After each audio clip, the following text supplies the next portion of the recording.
Hello everyone and welcome back to English and Beyond. I am CJ Roy and in today's lesson we will continue with learning future continuous tense. This time around, how to frame questions, both affirmative and negative questions in the future continuous tense. So without any delay, let's get started with today's lesson. Alright, let's dive straight into our topic today. Future continuous, how to frame affirmative questions. So coming to the first one, that is I, first person singular I, it will be, the statement was, I will be writing a letter. So naturally, I will be writing a letter. Naturally, we need to take the first auxiliary. The previous video I told you. So the first auxiliary is always will. Be is the second auxiliary here. So we only take the first one. Just like in the negatives, we used not immediately after will. Similarly, when you frame questions, we take only the will first. So don't say will be I. It should be will I be writing a letter. So will comes, the auxiliary modal auxiliary comes first, and then subject, and then the next auxiliary be, and the main verb V1 ing, writing. So the sentence would be like, will I be writing a letter every day? And the second one, will you be writing a letter every day? The affirmative was, you will be writing. You will. Will you be writing? So it's the same pattern with all the subjects that you use, irrespective of its number, irrespective of its person. It will be the same. Similarly, he will be writing, she will be writing, it will be writing was the statement, affirmative.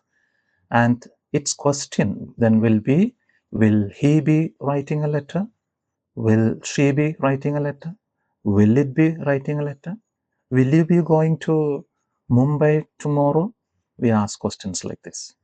And then first person plural and third person plural, we and they. Now we are so familiar with these persons, so we do not have to spend so much time explaining those things again. It is always the same. Will we be writing a letter every day? Will they be writing a letter every day? Simply just remember in this one, when you frame affirmative statements in the simple future, make sure that you pick out the auxiliary verb, the first auxiliary verb, which will always be either will or shall. Take that first and then put the subject and then put be next auxiliary and the remaining as it is. So that's all you need to understand when you frame affirmative questions here. I hope it's very clear here. And if so, if that is the case, then let's move to framing negative questions. How to change negative statements in future continuous tense to negative questions. This is what we are going to learn in the next slide. Yes, here, if you start with I, the first person singular, it will be, will I not be writing a letter every day? So what was the negative statement? I will not be writing. I will not be writing. Now take that will. I will.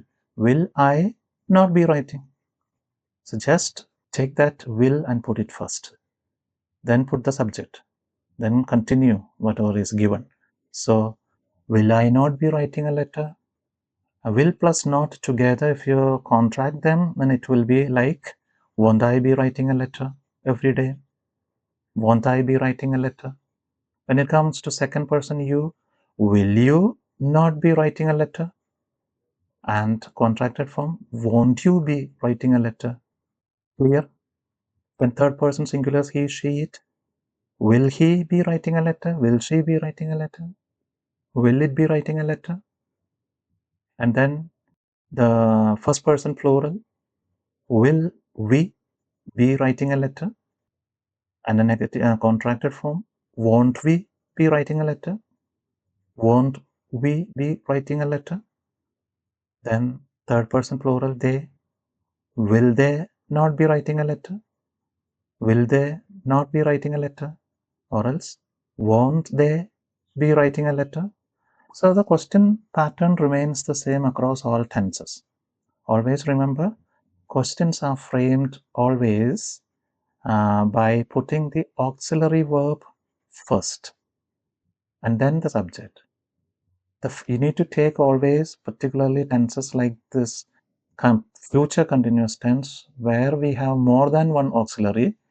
You need to take into account only the first auxiliary. First auxiliary you should take into consideration and place not immediately after the first auxiliary, so you get the negative.